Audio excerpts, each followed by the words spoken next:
On paper, it looks like the only truly recession-proof business on Earth. You open a dignified parlor, provide a necessary service, and rely on a biological certainty to provide a guaranteed customer base. But buying your way into the death care industry requires a staggering amount of capital and regulatory patience. You can't just rent a storefront. You have to build a highly specialized facility with industrial-grade drainage, refrigeration units, and complex HVAC systems to meet biohazard codes. You spend years navigating specialized zoning boards, securing EPA emission permits, and filling out intense bureaucratic paperwork before you ever host a single service. Yet once you survive that multi-million-dollar gauntlet, that legal nightmare becomes your most valuable asset.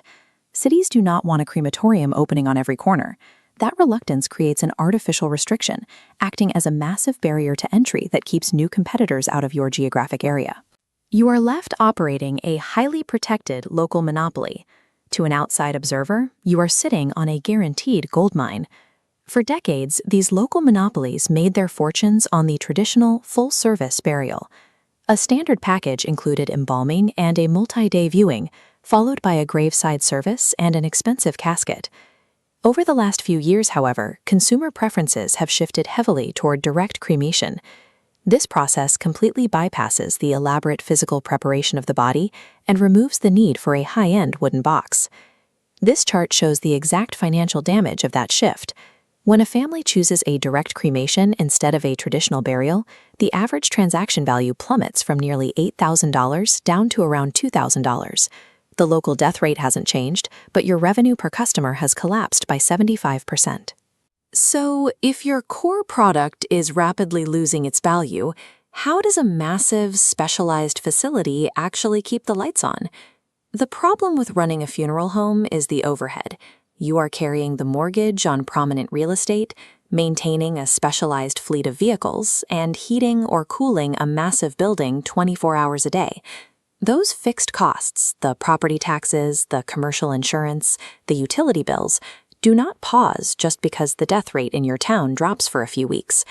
On top of that real estate burden, you are caught in a strict legal mandate. State laws require you to have a licensed funeral director or state-licensed mortician on staff to legally handle bodies and sign death certificates. Mortuary science is highly specialized, and graduates are in short supply. The job carries an incredibly high burnout rate. Because you operate an around-the-clock service, you have to constantly pay premium on-call wages to retain staff and keep your operating license compliant. You have a perfectly flat line of immense fixed overhead combined with expensive, legally mandated labor. If you have a quiet month and variable revenue dips, that operating leverage can quickly flip a healthy profit margin into a cash-burning disaster. To survive this squeeze, a modern funeral home has to pivot. Behind the scenes, it abandons its identity as a pure service provider and operates as a high-markup retail store for a captive audience. The base professional service fee you pay is often just the bait. It covers the basic logistics and gets the grieving family through the front doors and into the consultation office. The real money is made in the selection room, utilizing a retail strategy called bracket pricing. You curate a physical showroom with a wide, very specific range of prices. This diagram illustrates exactly how that pricing psychology works. You deliberately place an incredibly expensive luxury casket right next to a basic cardboard box. This visually nudges the family to choose the mid-range option. That $3,000 compromise casket carries a massive 300 to 400% retail markup.